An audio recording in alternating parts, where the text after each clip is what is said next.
Chapter 6, Part 2. Stig, Stig, come back, shouted Barney. It's all a mistake. They're not bad men. They're not thieves. They came to mend the television. But it was no use. What did Stig know about television? There was a barbed wire fence at the top of the lane, and the men decided to get over it in the hope of escaping from Stig. As the second one scrambled over, his raincoat got caught in the wire. In a panic, he struggled out of the coat and ran off over the field, leaving it on the fence.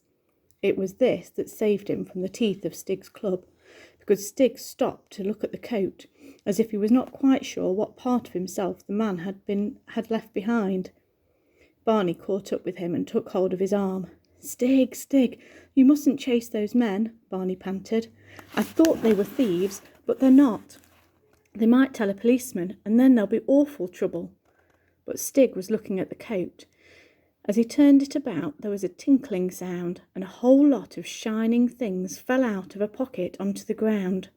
Stig pounced on them with wide open eyes, picked them up and admired them, turning them to the light. "No, Stig," said Barney, "you can't have them. They're only the man's teaspoons. I expect he was going to have a picnic." "Hey, just a minute." Barney pulled Stig by the arm. "Come on," he urged, "we'd better look at those suitcases." They ran back down the lane to where the suitcases were lying. Barney opened one of them. "Golly!" he exclaimed. "All Granny's spoons and forks and ladles and things, her jewels and trinkets from a dressing table, one pair of cufflinks belonging to Grandfather, and his own money box."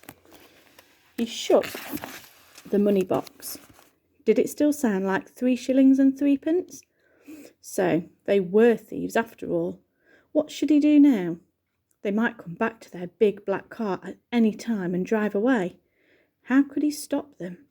He ran to the car, opened the rear door and looked inside. Under some sacks were more suitcases and bags that clanked when he left the room. When he felt them, loot from other people's houses. Barney sat in the front seat and held the steering wheel. If only he could drive, he could take the car to the police. He took off the handbrake. At least he knew how to do that.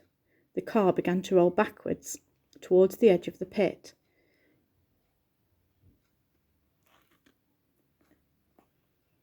In a panic, Barney opened the door and scrambled out, with the car still moving.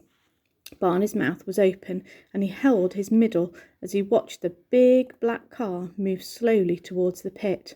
There was a lurch as first one back wheel, then another, went over the edge. The car bumped down on its underneath. Perhaps it would stop now. But no, the edge of the chalk crumbled, the rear of the car settled lower, the front wheels rose slowly in the air, and with a horrible scraping and grinding, the whole car slid over the edge. There seemed to be quite a long time before Barney heard the crash as the car hit the bottom of the dump, but he felt too sick to look. When he opened his eyes, he saw Stig looking over the edge of the cliff, waving and pointing and grinning all over his face, as if it were some great animal they had just hunted over the cliff, and he was looking forward to cutting up the meat. Then he was running off round the pit to get to the bottom. Barney remembered the suitcases and hurriedly hid them deep in a bramble patch before running off after Stig again. By the time he got to the car, which was lying on its back with its wheels in the air, Stig was already hard at work skinning the leather off the seats and carpets off the floors. Barney stood helplessly watching. Stig obviously thought that anything thrown into his dump was for him to do what he liked with. But if the men came back and found them at it, they would be very angry. Then he saw what they would have to do. He got up on the pile of rubbish at the foot of the cliff and started throwing things on top of the dead motor car. Old washtubs, bedsteads, bicycle frames. Stig soon got the idea. They were burying the animal to hide it from the enemy. Before long, the car was covered with bits and pieces, branches and moss. Then, as they worked, Stig suddenly froze into stillness and listened. Barney listened too. There were voices coming from the top of the cliff. Barney crept into the inside of the upturned car and beckoned Stig in too. They crouched on the ceiling, looking up at the seats and pedals, and listened. The voices of the 2 men came down from the top of the cliff. "Well, it ain't there, is it? Go on, have a good look." All right then, it's gone. What do we do now? We got a nice long walk, that's what we've got, mate. Or if you don't like walking, you can run. You seem to like running, all right. Who likes running? You run too, didn't you?